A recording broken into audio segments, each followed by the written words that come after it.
আসসালামু আলাইকুম সুপ্রিয় দর্শক শ্রোতা বন্ধুগণ, আশা করি আপনারা ভালো আছেন। আলহামদুলিল্লাহ আমিও ভালো আছি। আজকে যে গুরুত্বপূর্ণ একটা বিষয় নিয়ে আলোচনা করবো, ধৈর্য সহকারে ভিডিওটা দেখেন, আশা করি আপনাদের উপকার আসবে। আমার গাছের মধ্যে দেখতে পাচ্ছেন অসংখ্য পেয়ারা আছে, এবং এই অবস্থা যখন পেয়ারার মধ্যে আয় তখন সময় অনেক পেয়ারা জ্বরে পড়ে, এবং পেয়ারার মধ্যে ছত্রাকজনিত একটা রোগ দেখা দেয়। ছত্রাকজনিত যে রোগটা দেখা যায়, যেমন পেয়ারার মধ্যে এই যে দেখেন, আমি একটা পেয়ারা আমি দেখাইতেছি, এই যে দেখেন পেয়ারার মধ্যে দাগ, এই যে দাগগুলো পড়তেছে, এটা আস্তে আস্তে এটা আরও খালো হইব, হইয়া এক সময় ফলটা নষ্ট হয়ে যাবে। এই নষ্ট থেকে বাঁচাইতে হইলে আপনারা যে প্রথমে যে কাজটা করতে হবে, এটা ছত্রাকজনিত রোগ।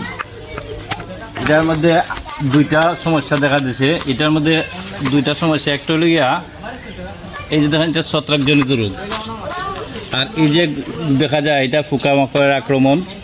এর সাথে আমি আরেকটা পেয়ারা আমি আপনারা দেখাই, এই যে দেখেন একটা ছত্রাকজনিত রোগ। এটা এই ধরনের রোগ যখন দেখা দেয়, এটা এই অনেকটা পোকামাকড়ের আক্রমণ থেকেও এই ধরনের খাদগুলা সৃষ্টি হয়, পরে এটা আস্তে আস্তে শুকিয়ে এটা জড়িয়ে পড়ে। এই কারণে আমি আপনারা এই ট্রিটমেন্টটা আপনারা দিব, যে এখন আপনারা প্রথম নম্বর যে জিনিসটা করবেন, যে পোকামাকড়ের আক্রমণ থেকে রক্ষা করার লাগিয়া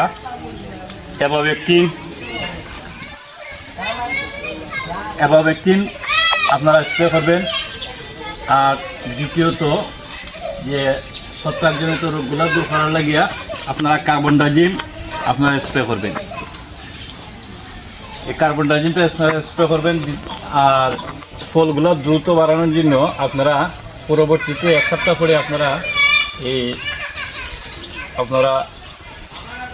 ভিটামিন স্প্রে করতে পারেন। ভিটামিনগুলো আপনারা স্প্রে করলে আপনারা ফলগুলো দ্রুত বাড়বো এবং ফল যারা দইব। আর রোগগুলোর জন্য আপনারা প্রতি সপ্তাহে একবার আপনারা এই ওষুধটা স্প্রে করবেন। এখন বর্তমানে বৃষ্টির সময় যেন আর কোনো সমস্যা না হয়, এই জন্য বৃষ্টির সময় আপনারা ওষুধের মধ্যে আপনারা কম কাজ করে, তখন কম সময়ে কাজ করার লাগে আপনারা এই সাথে ওষুধের সাথে বুস্টাপ আপনারা অবশ্যই দেওয়া দিবেন, যাতে বুস্টাপ দিয়া স্প্রে করার কারণে আপনারা ফায়দা হইল গিয়া যে 1 ঘন্টা যদি সময় পায়, আপনার 1 ঘন্টার ভিতরে ওষুধের কার্যকারিতা শুরু করে দেয়। বুস্টাপে ওষুধগুলারে সঠিকভাবে শুকাইতে সাহায্য করে, গাছগুলা এটার থেকে সঠিকভাবে ওষুধের গুণাগুণটা কার্যকারিতাটা সঠিক রাখে। বৃষ্টিতে তেমন বেশি ক্ষতি হয় না। বৃষ্টির সিজনে বুস্টাপ মিশাইয়া ওষুধ মারাটাই উত্তম। এই ক্ষেত্রে আমরা দেখি, আমি এখানের মধ্যে আমার অনেকগুলা গাছ এখানের মধ্যে আছে, যে গাছগুলা 1 বছর বয়স। আপনারা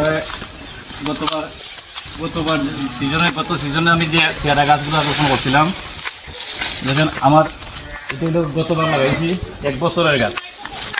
1 বছরের গাছের মধ্যে দেখেন আপনারা অলরেডি পেয়ারা চলে আসছে। আশা করি এই ধরনের গাছ যেগুলো আছে, আমার অনেকগুলা গাছই আছে, আরও গাছ আছে অন্যদিকে, অন্য বাগানের মধ্যে গাছ আছে। আমরা পেয়ারা চাষি যারা আছি, পেয়ারা চাষিরা আমরা একটা জিনিস লক্ষ্য করতে পারি, পেয়ারার মধ্যে সঠিকভাবে পরিচর্যা করতে পারলে 1 বছরেই আমরা যে বাগান থেকে আমরা যে খরচ প্রতি বছরের আমরা একটা লাভজনক অবস্থান তৈরি করতে পারি। আমরা খরচ বাদেও আমরা 1 গুণ বেশি মুনাফা অর্জন করতে পারবো। সবাই ভালো থাকবেন। আর যদি আমার ভিডিওটা যারা নিয়মিত দেখেন তারা ধন্যবাদ। আর যারা দেখতেছেন সাবস্ক্রাইব করেন নাই, আপনারা সাবস্ক্রাইব করবেন আমার চ্যানেলটা। আর বিশেষ করে যে কোনো চাষাবাদ সম্পর্কে যে কোনো প্রশ্ন উত্তর থাকে আপনারা কমেন্টে আমরা জানাইবেন, আমি আপনারা সলিউশন দেওয়ার চেষ্টা করবো। এবং যে কোনো চাষবাস সম্পর্কে যে কোনো পরামর্শের জন্য আপনারা যোগাযোগ করতে পারেন। আমার যতটুকু জানা আছে আমি আপনারা জানানোর চেষ্টা করবো। তো সবাই ভালো থাকবেন, আমার চ্যানেলটা সাবস্ক্রাইব করবেন। দেখা হবে আগামী ভিডিওতে। আসসালামু আলাইকুম রহমতুল্লাহি বারাকাতুহু। জানা আছে আমি আপনারা জানানোর চেষ্টা করবো। তো সবাই ভালো থাকবেন, আমার চ্যানেলটা সাবস্ক্রাইব করবেন। দেখা হবে আগামী ভিডিওতে। আসসালামু আলাইকুম রহমতুল্লাহি বারাকাতুহু। জানা আছে আমি আপনারা জানানোর চেষ্টা করবো। তো সবাই ভালো থাকবেন, আমার চ্যানেলটা সাবস্ক্রাইব করবেন। দেখা হবে আগামী ভিডিওতে। আসসালামু আলাইকুম রহমতুল্লাহি বারাকাতুহু।